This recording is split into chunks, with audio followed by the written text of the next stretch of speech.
gue ada pengen sesuatu tapi gue nggak punya duit.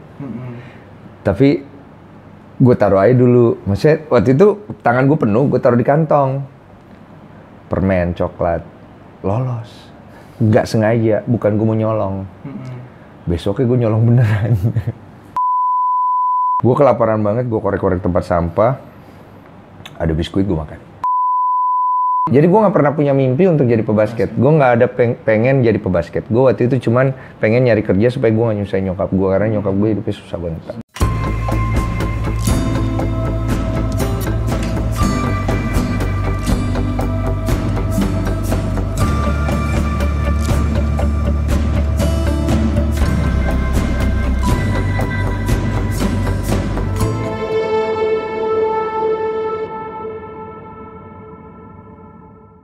Assalamualaikum warahmatullahi wabarakatuh. Baik lagi di channel YouTube gua, Lutfi Agiza. Dan kali ini di konten talk show Nasi Garam. Sejuta inspirasi dari kisah perjalanan hidup yang sederhana dan apa adanya. Dan kali ini gue bersama narasumber yang sangat-sangat inspiratif kisah hidupnya. Siapakah dia? Penasaran? Koko Denny Sumargo. Gue pikir Astor. Lu masih pakai alat kayak gini ya? Kasihan kau YouTuber merintis ya.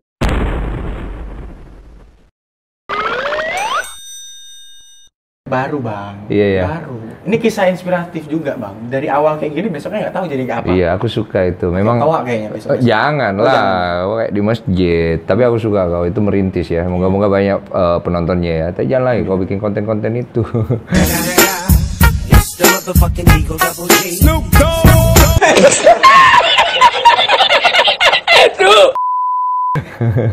Antit ya. Oke, itu beda konten, beda konten. Cut. Oke, Bang Densu ini kan sosok public figure, pemain basket yang orang taunya sekarang sukses. Tapi nggak banyak orang yang tahu untuk mencapai kesuksesan Bang Densu itu seperti apa. Iya. Bener nggak?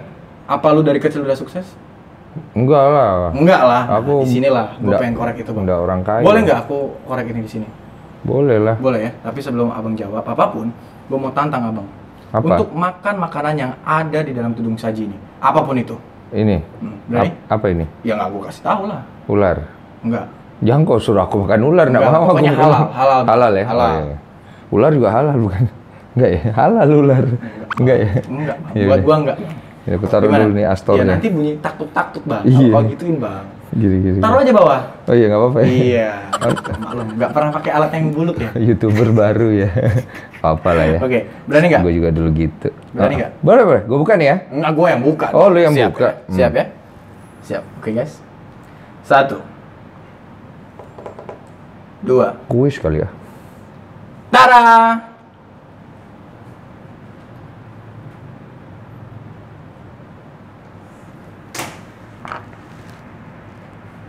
Ini bang, makanannya bang. Ayamnya mana? Nggak ada bang. Nasi sama garam. Yes. Ku makan gitu. Janganlah, sedih nanti aku. Kenapa harus sedih? Dulu pernah aku makan kayak gini waktu aku masih kecil. Tapi bukan hanya nasi sama garam. Dulu aku makan nasi sama sambal. Waktu itu umur gue masih berapa ya? 10 tahunan lah kayaknya. Oke. Panjang lah ceritanya. Oke, sebelum cerita, Iya. coba makan dulu. Oh serius lu? Yes, boleh terserah mau porsi sebanyak pun. Mau pakai tangan, mau pakai sendok boleh. Baiklah kalau begitu. Aku makan demi kau nih.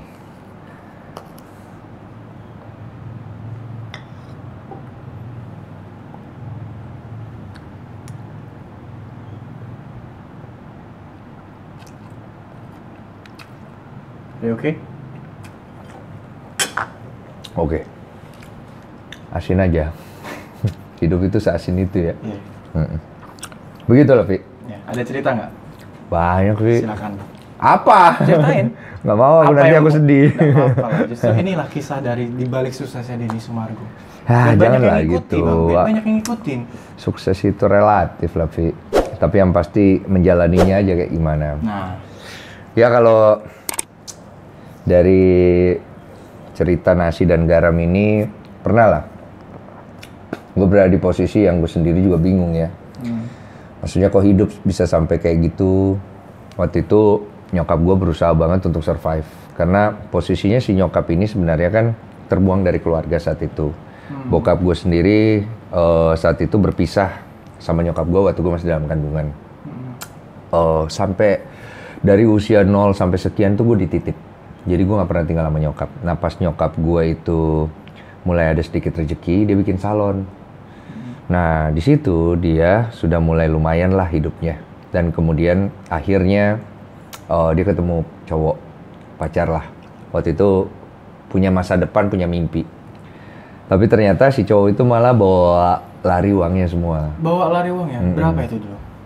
Tahu nggak? Lumayan banyak lah, yang hasil tabungan dia bertahun-tahun lah. Waktu gue masih dititip-titip di tempat orang.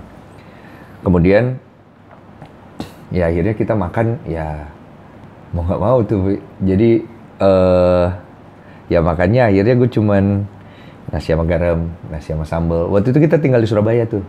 Jadi waktu itu makannya nasi sama sambal bebek Madura. Sambal bebek Madura kan gurih banget. Dan itu cukup. Karena kita harus maksimalin sisa uang, kasihan. Gue pernah waktu itu makan malam-malam, nyokap gue kan makan gue banyak kan masih kecil. Gue nggak tahu. Lu ngerti kan? Lu anak kecil yang nggak tahu. Gue bilang sama nyokap gue, mah nggak ada dagingnya nih mah, gitu. Terus mama bilang, iya besok nanti mama belikan dagingnya, gitu. Besoknya dibelikan dagingnya, tapi dapetnya lehernya doang. Lehernya doang? Iya. Tapi paling nggak ada dagingnya kan. Lu bagi 2 sama nyokap lu? Enggak, nyokap gue kasih utuh ke gue, terus gue makan masih kurang. Nyokap, ya ini gue juga baru notice sih sebenarnya. Waktu itu nyokap gue dari nasinya dia kasih ke gue. Dan kurang, kok makan ini, mama. Gue nggak ngeh, mak gue saat itu kondisinya kayak gitu, gue nggak ngeh. Gue masih kecil kan, tapi yang gue inget itu dia ngasih gitu, oh iya mah makan gitu. Mah tidak ada pahanya, gitu paha. Gue kan agak Makassar ya, mah nggak ada pahanya. Yuk nanti Pina ya, kok makan mie dulu itu, makan aja dulu itu. Dia pakai logatnya dia gitu, makan dulu itu. Nanti mama cari uang pahanya. Dan orang tua lu nggak makan daging sama sekali, demi lu. Makan deh. Lu nggak nyadarin ya? Gue baru sadar sekarang gitu, dia nggak makan. Terus, kok bisa lu jadi seorang pebasket? Tapi sebelum lu jadi pebasket, katanya lu pernah jadi supir angkot. Iya, Pi. Jadi waktu itu, kau ini suka bahas sekali kau masalah-masalah yang begitu. Aduh, aku nanti sedih. Banyak yang tahu lu, Bang. Banyak lah yang tahu, masa nggak tahu. Dulu gua pernah nakal gue nih. Jadi, gue cerita lagi nih bodohnya gue nih. Waktu itu kan gue pergi, nggak apa-apa ya gue. Waktu itu gue ke supermarket, suruh belanja sama apa lagi namanya, orang yang tempat gue tinggal. Yang gue numpang. Suruh belanja. Gue belanja. Gue ada pengen sesuatu tapi gue nggak punya duit. Tapi gue taruh aja dulu. Maksudnya waktu itu tangan gue penuh, gue taruh di kantong. Permen, coklat, lolos. Nggak sengaja, bukan gue mau nyolong. Besoknya gue nyolong beneran. Karena kok lolos gitu. Ngerti gak sih? Siap berapa itu? Siap berapa? 13 tahun kayaknya ya. Kayaknya, gue lupa juga sih, 13 tahun. Besok gue coba lagi ketangkep. Oh ya? Iya, terus gue dibawa pulang ke rumah tempat gue itu, mereka malu, gue diusir. Gue hampir 24 jam itu belum makan. Malamnya itu gue kelaparan banget. Lu tau gak sih kalau lu lapar banget itu sampai insting lu tuh udah lebih dominasi daripada pikiran logika lu. Gue kelaparan banget, gue korek-korek tempat sampah, ada biskuit gue makan. Korek-korek tempat sampah. Denny Sumargo pernah ngelakuin itu? Gak usah lebay, itu biasa aja. Seriusan itu gue nggak pernah gitu, gue nggak pernah. Biasa aja, Vi. Ya lu nggak pernah, tapi ada orang yang pernah. Ada yang lebih buruk lagi dari gue. Jadi gue mengalami pengalaman seperti itu. Gue korek tempat sampah, gue bingung, gue nggak tahu harus kemana, gue kedinginan malam-malam. Akhirnya gue insting banget. Gue tidur di satu tempat, banyak nyamuk, gue pindah lagi ke satu tempat, banyak nyamuk, gue pindah lagi ke satu tempat. Sampai akhirnya gue terdampar di stasiun. Stasiun nggak di Jakarta ini udah Jakarta. Di situ ada satu orang yang punya mobil Metro Mini B02. B02 Muara Karang Senen. Itu dia lihat gue naikkan pelan-pelan. waktu itu insting gue pengen istirahat karena kedinginan, gue nggak tahu mesti kemana. Tiba-tiba di benak gue, oh di lantai Metro Mini kayak panas gitu kan. Gue tidur dan memang anget. Orang itu naik, gue langsung diteriakin. Mau ngapain lu? Mau mencuri ya? Wah gila, itu jantung gue rasanya mau copot cuy. Iya, terus akhirnya gue bingung gue mesti ngapain, gue diem gitu loh. Lo ngerti gak sih lo anak-anak? Kayak skakmat. Gue bingung, gue ngeliatin ya. Kamu ngomong apa ya? Gitu, ngerti kan? Dia gak tau, ditampar. Karena mungkin dia pikir, wah ini orang mau mikir apa nih? Ya. Ngaku kamu. Pak gitu. Tambah jantung gue tanpa mau lepas, nangis gue akhirnya. Gue bilang, Pak, maaf nih Pak, saya bilang, saya bukan mencuri, saya kelaparan, saya diusir Pak, gitu-gitu. Nggak kalut deh ngomong gue. Akhirnya karena dia lihat gue nangis, mungkin dia ngerasa mungkin ada kejujuran juga, dia agak meredam emosinya, dia turun. Tiba-tiba dia naik lagi, udah makan kok belum? Gitu. Terus gue diem. Belum Pak, saya bilang. Sini kok. Orangnya kasar. Turun, gue dikasih Indomie. Makan. Mie instan. Gue dikasih mie instan, gue makan.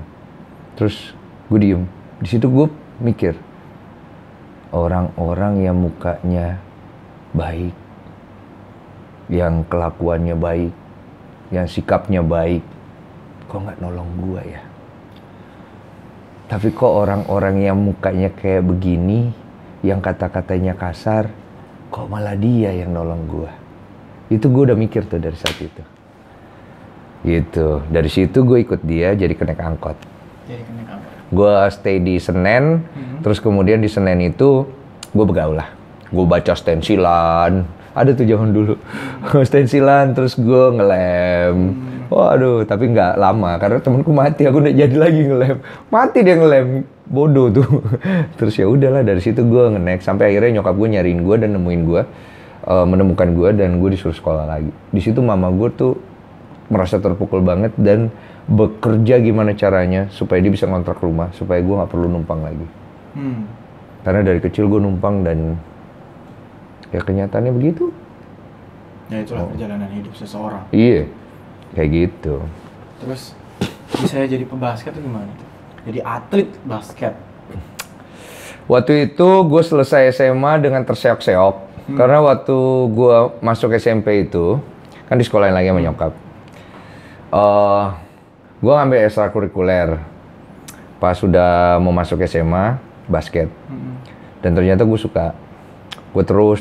Itu berawal dari gue dibully juga sih, karena gue nggak bisa main basket lah. Udahlah, pokoknya gue coba.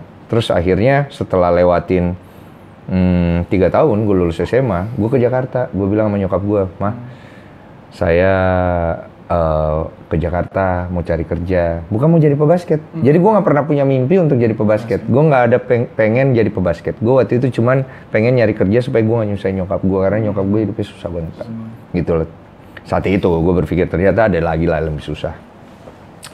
Singkat cerita, gue bilang sama nyokap gue inget banget kata-kata gue, "Mah, saya tidak akan pernah pulang kalau saya tidak berhasil." Dan lo tau kenyataannya, tidak semanis apa yang gue katakan. Sampai di sana, gue bingung gue mesti ngapain. 8 jam gue di Gambir, gue lewat kapal laut kan segala macem. Setelah PON, gue ikut PON dulu, terus gue kesana. Itu pun dibantu uang dari pelatih gue waktu PON. Ini gue belum masuk pro nih. Gue nggak tahu pro itu apa. Pro basketball tuh gue nggak tahu. Masih amatir ya? Oh iya, amatir banget. Gue tuh dikasih tiket dari Surabaya ke Jakarta, naik kereta api turun di Gambir. Itu 8 jam gue nggak tahu mesti ngapain. Gue diem aja, gue ngeliatin orang lalu lalang. Gue ngeliatin banyak sekali muka, begitu banyak permasalahan, dan gue juga punya masalah. Dan gue nggak tahu gue mesti kemana. Tapi tiba-tiba gue inget ada yang pernah nawarin gue main basket di klub namanya Aspak. Waktu itu Pak Irawan Haryono. Terus gue cari warnet, waktu itu masih yang telepon umum gitu. Telkom. Gue dapet, bisa hubungin. Gue bilang, "Pak, saya bisa ke sana, alamatnya di mana?" Gini-gini. Gue ke sana. Ternyata tawaran itu sudah tidak berlaku. Karena attitude gue waktu pas PON itu, dia ngelihat gue ribut sama pelatih gue. Dari situ gue belajar lagi. Ternyata attitude seseorang bisa bawa dia ke kehancuran, bisa bawa dia ke hal yang baik. Dan gue bermohon sama dia, Pak, tolong banget ya Pak, saya bingung, saya bilang saya kelaparan, saya nggak tahu mesti di mana. Dia juga kasihan, kasih probation 3 bulan. Di situ start gue. Orang yang tidak pengen jadi seorang atlet basket, suddenly terperangkap di sana. Hanya untuk cari makan awalnya. Hanya untuk cari makan. Semuanya berawal cari makan. Makanya kalau orang nanya sampai sekarang, dasar sukses lo apa? Cukup makan, ada tempat tidur. Oh, sesimpel itu ya? Sesimpel itu deh. Iya, karena gue pernah ngelewatin hal seperti itu yang kadang-kadang gue mikir sendiri. Hidup tuh ribet banget sih hidup lu semua. Gue dapat makan dan tempat tidur aja buat gue cukup. Lu mesti kaya ya. Gue ketawa gitu loh. Karena gue melewati perjalanan yang berat banget gitu loh. Cuma ini jarang banget sih gue cerita karena buat gue terlalu sentimental dan emosional lah. Tapi itu inspirasi Bang. Buat orang-orang yang bullshit sekarang, lah dengan inspirasi.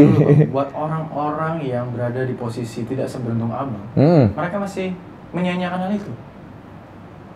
Ini sebenarnya buat tamparan dalam hati. Ternyata ada yang sampai harus seperti ini. Ada banyak. Nah, salah satunya lu, gue juga.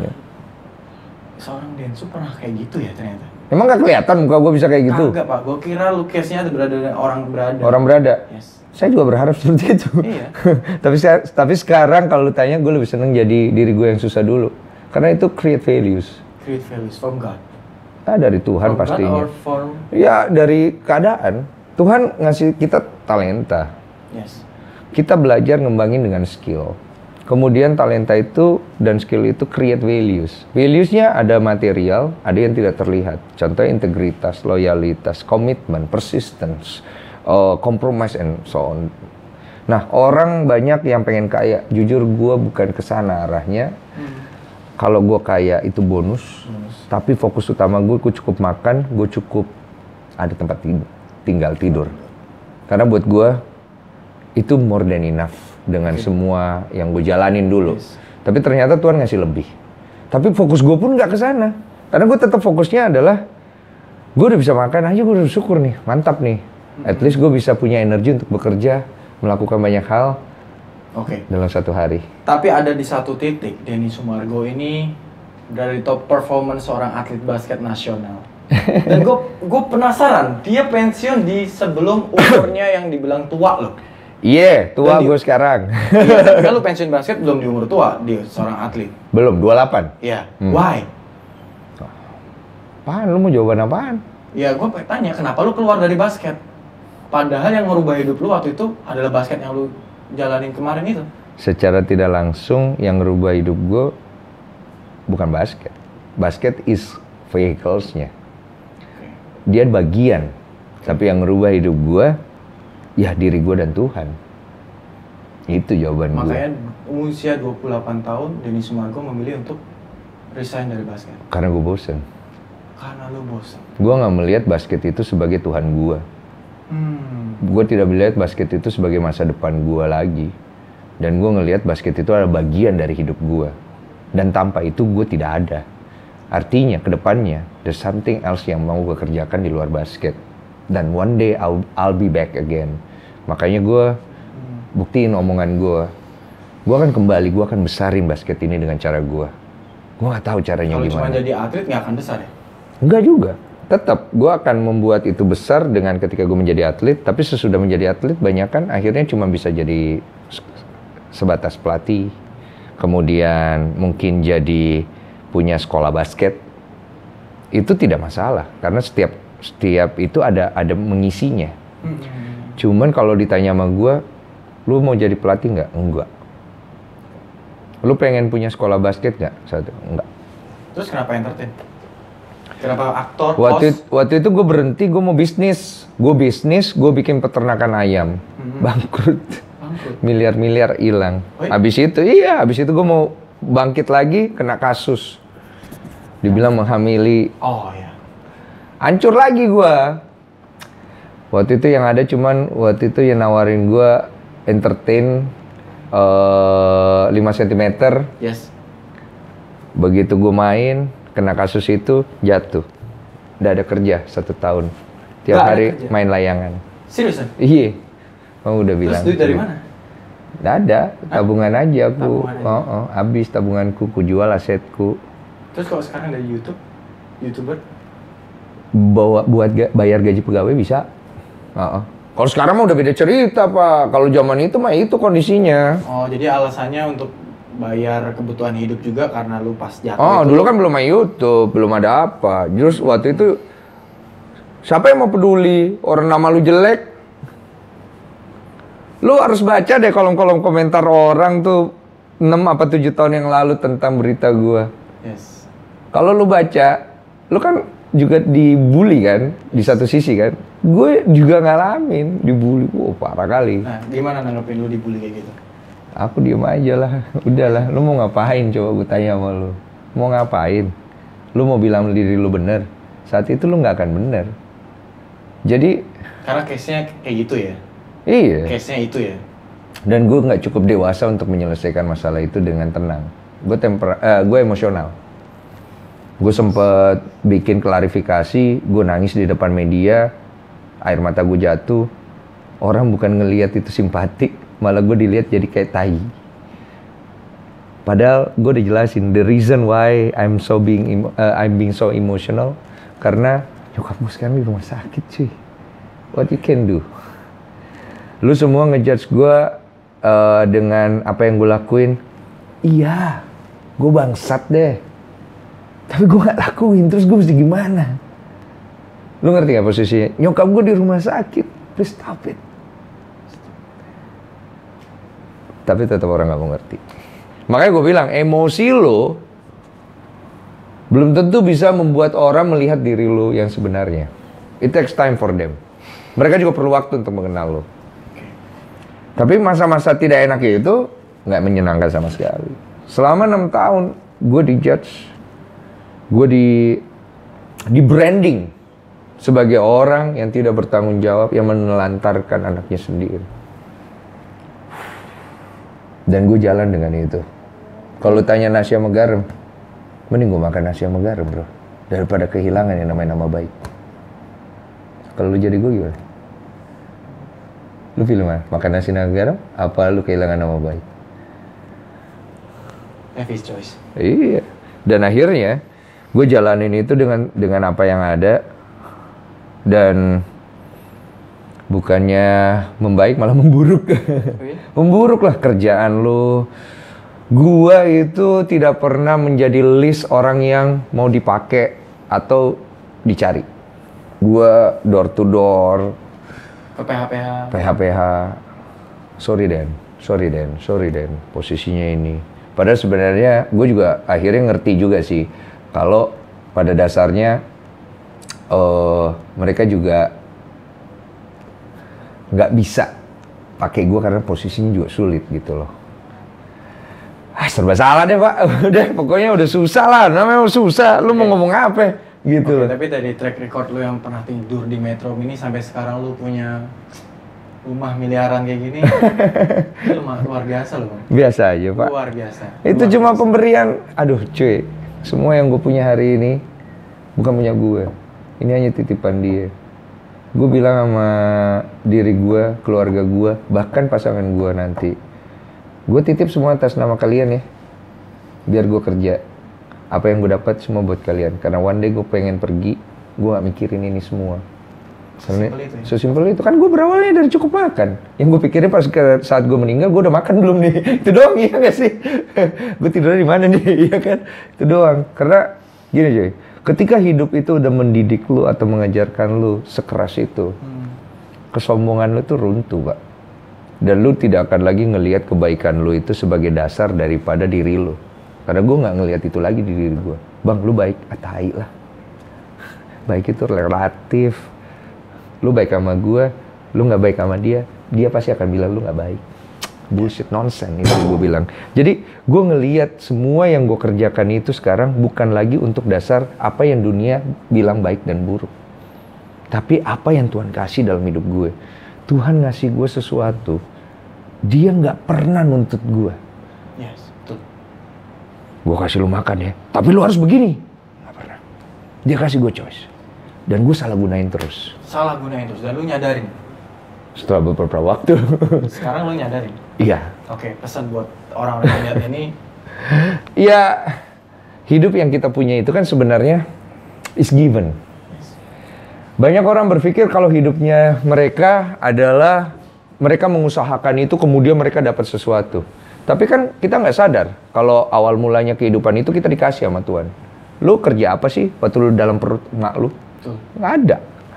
Apa lu kerja? Nggak ada. Lu nggak ada usaha apa-apa kok lu dikasih nyawa. Kemudian lu lahir. Emangnya lu kerja dikasih makan? Enggak. Tuhan menyediakan semuanya melalui ibu lu dengan kondisi ada aja yang nolongin gitu loh. Dan kemudian akhirnya lu ngerasa gue cukup pinter nih. Yang ngasih pinter siapa? Yang ngasih lo otak? Dia. Dia ngasih tambahan kepintaran sama lu, dia juga. Kemudian lu ngerasa kesuksesan lu adalah bentuk dari kerja pengorbanan lu dan segala jeripaya lu. Iya, tapi nggak semuanya kan.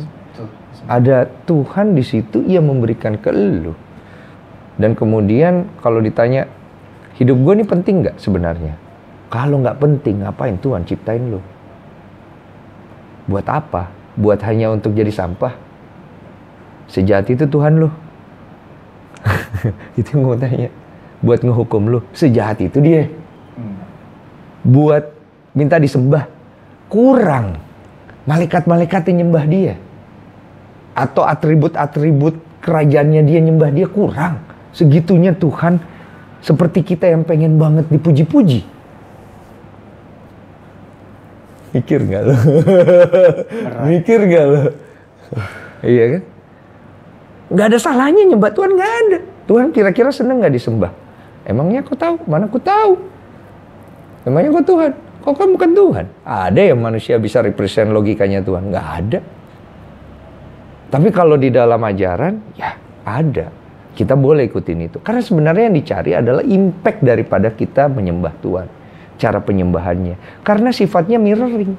Ketika lu menyembah Tuhan lu sebagai Tuhan yang maha pemurah, maha pengasih, maka engkau harusnya menjadi maha pemurah dan pengasih. Bukan jadi penghukum. Artinya ketika lu menjadi seorang penghukum, kemudian lu menjudge seorang, berarti Tuhan itu kan judge. Karena itu yang lu sembah. Secara tidak langsung. Walaupun pada dasar faktanya Tuhan tidak begitu. Tapi kan lu akhirnya mempraktekkan hablum minallah hablum minannas lu untuk Islam seperti itu. Kalau untuk Kristen, hukum terutama dan hukum keduanya seperti itu. Artinya lu ngelihat Tuhan lu itu seburuk itu di dalam diri lu sehingga lu apply ke orang. Walaupun pada faktanya Tuhan tidak begitu. Tapi lu akusisi seperti itu. Jadi lu mentuhankan diri lu sendiri. Jadi buat orang-orang yang ngebully lu zaman dulu, apa menurut lu? Nggak apa-apa. Itu adalah hal yang harus terjadi. Karena menurut gue setiap orang akan bisa berada di posisi yang buruk dan akan berada di posisi yang baik tergantung masanya. Kalau orang-orang itu tidak ada di dalam hidup gue mungkin tidak terbentuk dengan pressure. Kalau gue nggak dapat pressure, mungkin potensi gue tidak keluar. Karena Tuhan yang lebih tahu apa yang ditaruh di dalam diri setiap orang.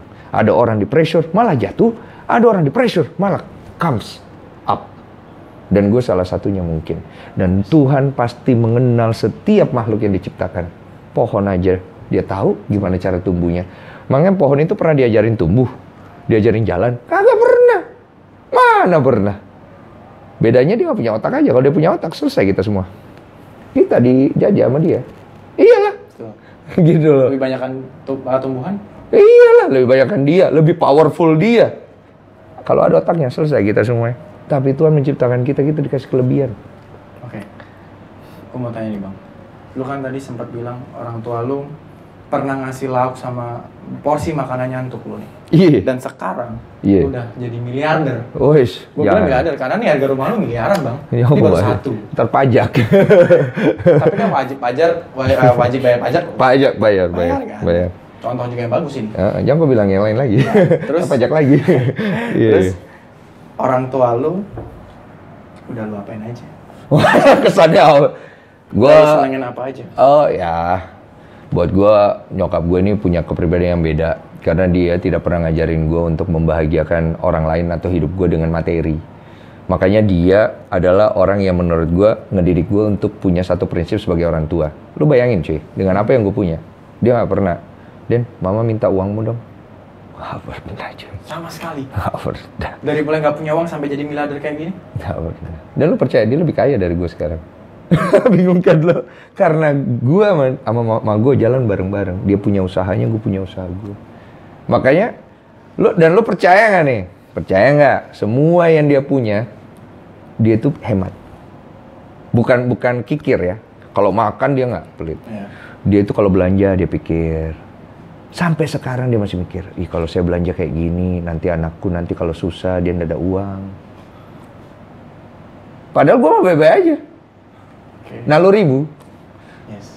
Aduh, kalau saya ini boros, nanti anakku kalau misalnya dia kenapa-napa, siapa yang mau jaga dia kalau saya sudah tidak ada di dunia? Jadi kalau lu tanya nyokap gue akan sangat sensitif sih. Sensitif bukan emosional yang negatif ya, bukan. Jadi lebih kayak touchy aja sih, karena gue nggak pernah bisa nggak terharu ketika ngelihat besarnya hati nyokap gue dalam hidup gue. Dan gue nggak tahu kalau seorang wanita, tidak semua bisa sekuat itu hatinya. Dan bahkan lebih kuat dari kita laki-laki yang lebih logis. Jadi gue ngerasa bahwa ibu gue adalah reason terbesar gue harus kuat. Adalah reason terbesar gue harus bisa nerima kondisi yang gak enak dan ngejalaninya. Karena itu yang membuat gue bisa ngelewatin masa-masa pahit. Dan one day ketika gue udah kuat, gue bisa nolong orang. Tanpa gue harus membuli mereka. Tanpa gue harus ngasih tahu mereka, gue udah sukses nih. Tai lu semuanya. Maaf ya. Lu dulu giniin gue. Gue gak revenge kayak gitu. The way I revenge. Lu percaya orang yang pernah hina gue minta tolong pinjaman duit sama gue. Oh ya? Dan lu berikan? Gue kasih. Why? Karena gue pengen ngasih tahu, ini nih yang lu harus lakuin dalam hidup lu kepada orang lain. Bukan ketika orang itu sukses atau ketika orang itu lebih baik dari lu, tapi malah lu begituin. Memang dia punya keburukan, lu juga sama. Artinya, bukan artinya lu menjadi lebih baik dengan cara menjatuhkan dia. Tapi lu menjadi lebih baik. Dan lu beneran-beneran konsep kata kuat dan sukses itu ketika you give a hand. Dan kalau lu tinggal di negara ini, pakai fasilitasnya, bayar pajak normal nggak? Normal. Wajar nggak? Wajar. Kalau lu nggak tinggal di negara ini, bayar pajak wajar nggak? Enggak. Ketika orang itu nggak baik sama lu baik sama orang, wajar nggak? Ya, wajar-wajar aja sih. Orang itu nggak baik sama lu, tapi lu baik sama dia, wajar nggak? Ya nggak wajar. Kalau dia baik sama lu baik sama dia, wajar nggak? Wajar kan? Tapi kalau orang itu nggak baik sama lu, tapi lu baik sama dia, lu di atas manusia yang wajar. Itu yang gue coba untuk berikan buat hidup gue. Dan kalau orang mau niru, silakan. Orang nggak mau niru, bodo amat. Ya itulah hidup ya. Pilihannya ada selalu. Iyalah, gitu. Oke, terus bang, gue minta lo ngomong buat orang tua lo, ibu lo kesini. Ini kayak cara TV ya. Ada serius, ada ngomong-ngomong ke sini ya. Kalau ibu lo nonton ini. Ibuku nonton tiap malam dia. Ya, kalau ibu lo nonton. Iya. Kisah yang pernah lo dibagi nggak bisa makan sampai ibu. Ibu lo mungkin merasa lapar. Iya. Tapi lo kekenyang. Dan sekarang lo udah bisa sukses kayak gini. Apa yang lo pengen samain ke ibu lo? Gue tidak akan cuma berbicara untuk ibu gue, tapi gue berbicara untuk semua wanita yang sudah menjadi ibu. Terima kasih sudah menjadi ibu yang luar biasa lah buat saya mah. Karena perjalanan itu tidak akan pernah mudah. Dan saya tidak akan pernah ada di sini tanpa pengorbanan mama. Doa itu ternyata memiliki mukjizatnya sendiri. Saya minta maaf kalau saya banyak bikin salah yang mungkin masih tinggal di benaknya mama saya. Karena saya sendiri pun masih bertumbuh untuk jadi lebih baik. Saya mohon pengertiannya. Dan terima kasih sudah menemani saya pada saat saya ngerasa diri saya sudah tidak mampu. Saya harap mama selalu diberi kesehatan, dijaga dari hal-hal yang buruk, Dan suatu hari nanti Tuhan bisa menjawab doa saya dan doa mama untuk bisa ngasih kebahagiaan dari pasangan dan anak, untuk jadi cucu, serta saya terakhir. Yang paling penting sih sebenarnya bro, gue pengen banget bisa ngerawat nyokap gue. Pada saat dia udah gak kuat lagi berjalan, pada saat dia udah gak bisa lagi mungkin ngelakuin aktivitasnya kayak dulu. Buat gue itu momen yang tidak boleh hilang. Makasih banyak lah. Itu. Kalau hal yang belum pernah lu lakuin untuk orang tua lu hingga saat ini? Ya kalau sampai saat ini mah aman. Yang kedepannya ya belum. Ngasih pasangan gitu ya kan. Terus kemudian ngasih cucu ya. Dan gue berharap banget ya itu tadi. Nyokap gue tuh sok kuat guys. Kadang-kadang dia ngerasa kayak, iya tapi gue pengen banget bisa ada di situ untuk nemenin dia pada saat dia sudah lemah. Karena waktu gue lemah, dia ada di situ, dan buat gue hidup itu seperti itu. Jangan pernah ninggalin temen lu pada saat dia sedang di bawah. Karena di situ lu akan ngalamin proses hidup yang paling benar. Jangan jadi pengecut. Ketika lu takut nama baik lu akhirnya jadi rugi, atau lu jadi kena impact yang buruk ketika lu berjalan dengan temen lu yang kena masalah. Karena kualitasnya di sana. Gue pernah ngalamin bro. Ketika gue kena masalah, semua ninggalin juga. Makanya ketika temen gue kena masalah, I'll be there. Kenapa? Bukan masalah gue membenarkan apa yang lu lakukan. Itu bukan urusan gue. Tapi gue ada di sana untuk ngasih tahu lo, kalau lu kenapa-napa, gue siap bantu lo. Itu berteman. Yoi. My trip, my adventure. Yo. Beda program. Oh beda ya? Oke. Kisah Denny Sumargo. Begitu terjal guys ternyata. Aku makan lagi loh ini. Asik. Ini udah habis ya segmennya. Tapi jangan nangis ya bang. Enggak lah. Mana aku nangis? Ada cengeng aku. Ini asin aja. Tuh. Nggak ada sambal kan? Oke, sampai jumpa di next kisah inspirasi selanjutnya. Satu kata bang buat penonton bang. Jangan lupa komen, like, and subscribe. Kasihan dia bikin YouTube belum ada modalnya. Ya biar dapat AdSense. Thank you. Thank you. See you. Bye. See you.